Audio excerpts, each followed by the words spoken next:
Ladies and gentlemen, SideStrafe back with a quick look at War Thunder ground forces. This is of course realistic battles, and I'm playing on the live server via event modes.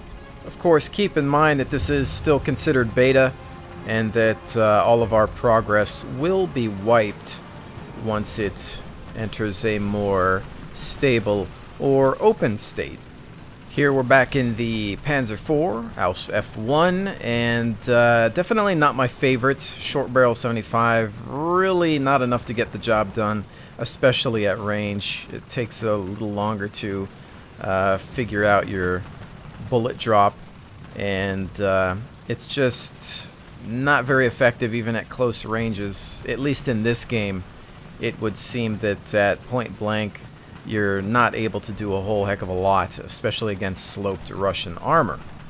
Now, you might be able to notice that these maps are undergoing changes as the beta progresses. This is, of course, Kuban, and it's looking a lot better. You're not getting as much of that texture pop in, and it's just starting to feel a little bit more solid, if that makes any sense.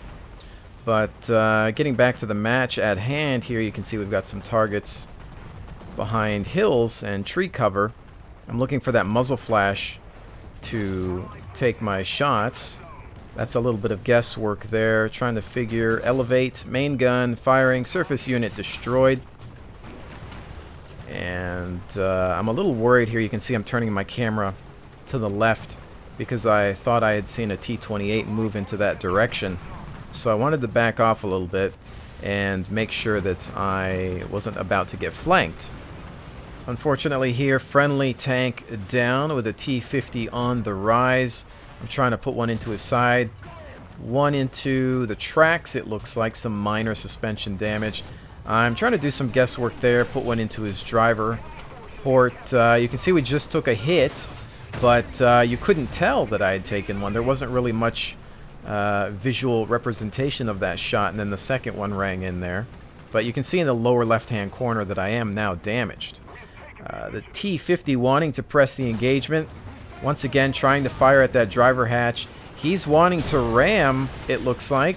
Perhaps having played a little bit too much World of Tanks.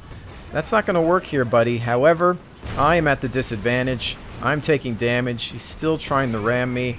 Some more shots, point blank range into him, and the first one, of course, was into the driver hatch. I try to put another one into him.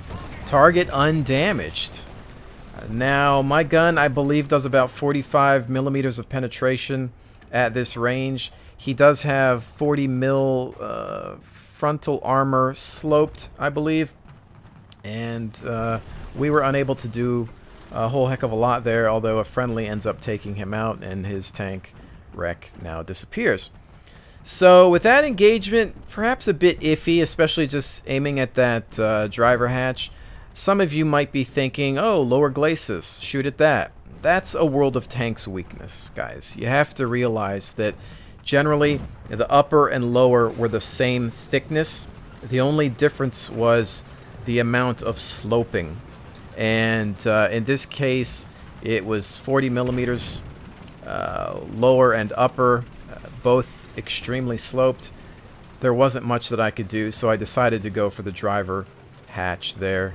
Still not great, though. Again, my tank's only doing about 45 millimeters, although at point blank ranges, I don't know. I feel that maybe that hatch should have at least flown off or something. So it's things like that that make me wonder. T-28 on the other side of this hill. I decide to maybe press over to the left. But I believe by the time I come around here, it's too late and somebody else takes him out. We've also got some Stug support. And I'm just trying to stay alive at this point. I've already taken some damage, and we do hold 2 out of 3 objectives, so I'm not too worried. Another target sighted up front, and this is where I have an issue with this tank's velocity. Normally, with something like a long barrel 75, I can get that first shot out on target and have that element of surprise. However, many times with a lower velocity gun, I have trouble just figuring out where I need to raise the gun to get the shot. And even then, if I manage to hit, most of the time, I'm not going to do a whole heck of a lot of damage or even penetrate. Also, keep in mind that within realistic battles, you will be dealing with name tags and respawns. In regards to the name tags, they seem to be a bit more improved. They're not necessarily showing up behind mountains and trees like they used to, but more so when the tank actually pops into visual range, like this T-26 here. We only really saw his name tag once he exposed himself. However, I believe the name tag will show if he is spotted by a friendly, so you want to keep that in mind. You're not safe just because you're hidden behind cover. If somebody sees you from any direction, that might illuminate you to another enemy that you're not aware of. That T-26 didn't last long, of course, and now we have Zeus here, who's zeroed in on me, unfortunately hitting me really bad. He's locked up my horizontal turret drive, and I'm unable to repair it, so this is how I'm stuck. Now, I could sacrifice the tank, I could leave, I could respawn, I have one more spawn. However, I decided to play it realistically. I said to myself, well, let me stay alive. We're capturing all 3 objectives at this point. Let me see what I can do. And unfortunately, it's not a whole heck of a lot. But again, I wanted to see how long I could last. And sometimes, if you're lucky and perhaps a little skilled, you can somehow make that gun still do something for you. Although, in this game, not necessarily the case. All in all, I think the game is getting a little bit more polished, a little bit more refined in some areas. But I think it's going to take a while longer before this is really considered a finalized product. The damage modeling in some cases is still a bit iffy. I'm going to have to test it further with something that has a bit more velocity. Currently, you are going to have some trouble fighting against Russian armor at the early tiers, and that's realistic. That's what happened. The Germans had problems fighting T-34s early on. However, there should become a point where the Germans start to have a little bit of an upper hand when it comes to at least firepower.